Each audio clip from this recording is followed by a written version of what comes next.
Greetings and welcome to the Prometheus Project Podcast. I'm your host, Richard Bist.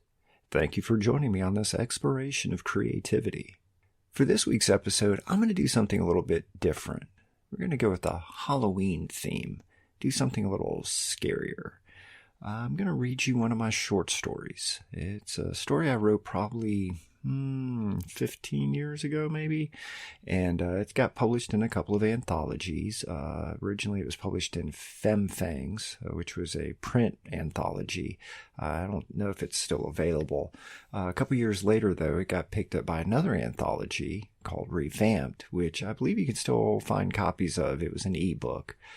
So if you're interested in reading this story and some others like it, look for Revamped. The story I'm going to read today, though, is called Consumed, and it's a vampire story. I hope you enjoy it. She sat in the dark and waited, watching the man who lay in her bed. It had been almost an hour since he had finished his glass of wine, the one she had laced, and now the spell was beginning to take effect. His breathing had slowed dramatically, becoming labored. The rise and fall of his chest was erratic. Soon it would cease altogether. A small smile curled her lips as she remembered their lovemaking. He would make a fine addition to her entourage. The clock on the nightstand showed that it was almost 3 a.m. The others would be getting restless, and she would need to tend to them soon, but not yet. She always enjoyed watching the process claim a new lover. It made her feel so powerful. Men were her toys, her playthings, her sustenance. She was in control. She rose and walked to the dresser. The reflection in the mirror showed the bedroom behind her, but she was absent. It was a pity. The blood she regularly drank kept her looking youthful, vibrant, far from her actual age. Looking down, she was proud to see that her skin was smooth and her body had the curves to make any man turn and stare. She ran her fingers down her neck and the open V of her nightgown, gently caressing her breasts. A tingle ran through her body, and she giggled. It seemed that her appetites were not yet sated. Maybe she would have to bring up one of the others to tend to her needs. Her attention was then diverted by the sound of a slight cough, then the long, slow exhalation of breath. Her young lover had expired, which meant it was time to complete the ritual. She removed a small pouch from a drawer in the nightstand and sat on the edge of the bed. After lighting a single candle, she dripped some of the wax onto the dead man's chest and sprinkled a pinch of the white powder onto the cooling flesh of his forehead. She then placed her right hand over his heart and her left hand on his face. Closing her eyes, she began to speak the words she had been taught. Vos es mas masipium, vos es mos diligo. Vestre animas est me. She could feel the power in the air, like static electricity, making the small, fine hairs on her skin stand up on end. No matter how many times she performed this ceremony, it never failed to excite her. The heat grew between her legs, and the fabric of her gown rubbed deliciously against her nipples. Vestre croror mos, sustinio mihi. The air in the room was becoming thick and humid as a white noise roared in her ears. Sweat was running down her neck and chest, soaking the thin material of her gown. The incantation was almost complete, and the final words rushed from her mouth. Iam vos mos sestasio, iam vos es me eternus. Beneath her hand, she could feel the dead man's heart begin to beat. After a few moments, he took a deep breath, and his eyes opened. But they were not the same eyes that she had gazed into a few hours ago. The heat of passion was gone. What remained was detached, cold, like the gaze of a fish at the market. He sat up and looked around. What happened? Where am I? His eyes fell on the half-naked woman sitting beside him. Who are you? Oh, how soon they forget. My name is Maria, and you are in my bedroom.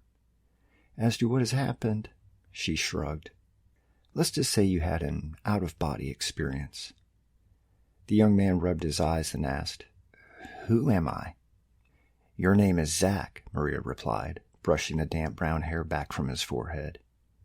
He looked at her again. Maria could tell that none of this was making sense to him, but that wasn't unusual. She had performed this ritual over 24 times, and those that came back were always bewildered at first. They learned to accept their condition after a while, usually after their sex drive kicked in. Looking down, she could see twitching under the sheet that still covered his waist. The drive seemed to be stronger in him than most. It usually took several hours before the arousal took effect, but she wasn't about to complain. She was feeling the effect of the ritual herself and had no problem with breaking Zach in early. Pushing him back onto the bed, she pulled the sheet back and straddled him, rubbing herself against him. Zach responded immediately, swelling hard beneath her. The emptiness had suddenly disappeared from his eyes, to be replaced by hunger. The incantation had worked well on him. Maria was pleased to have another lover to add to her stable. She sighed as he entered her. Later, Maria waited until Zach was asleep. Then she rose and left the bedroom, heading downstairs to tend to the rest of her lovers. They needed daily care to slow the process of decay. It was one of the drawbacks to the ritual. It would bring them back with accelerated sex drives, but it did nothing to halt the natural process of decomposition. She had already lost 6 lovers to rot, but it was no matter. They were easily replaced, and the ones that were beyond her help became food for the others. She stopped in the kitchen to retrieve the remains of Connor from the coffin-like freezer, hoisting the body parts of the recently deceased onto a steel cart. As she neared the door that held her lovers, she could hear their moans and complaints. "Move away from the door, you bastards," she yelled, then unlocked the latch and wheeled the cart into the dimly lit room. The faint, cheesy smell of decay filled her nostrils, but she was used to it.